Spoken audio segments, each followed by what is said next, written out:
The centerpiece of the New Deal was something called the National Industrial Recovery Act.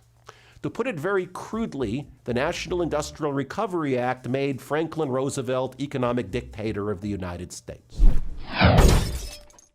It allowed cartels of industries to draw up codes of conduct that would be legally binding on themselves and all of their competitors. Those would be submitted to the president for approval.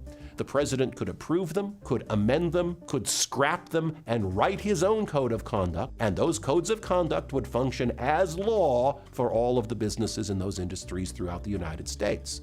And the jurisdiction under this statute extended in principle to all businesses.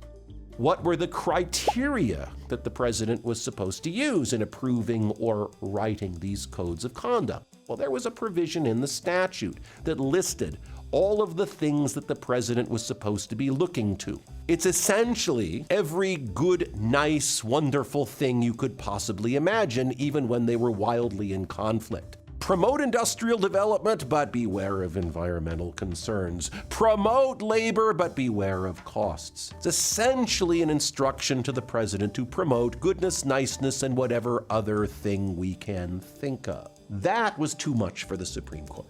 The Supreme Court actually found that that statute delegated to the president some portion of the legislative power. Two aspects of that statute in two separate cases were found to violate the Non-Delegation Doctrine. So for the first time in the nation's history in 1935, the Supreme Court not only announced a subdelegation principle, but enforced it. They did not, in either of those two cases, actually articulate how the lines were drawn. They just looked at this statute and said, oh, come on, whatever the lines are, this is completely gone. That is the last time that the Supreme Court of the United States found that anything done by Congress was an unconstitutional subdelegation of legislative authority.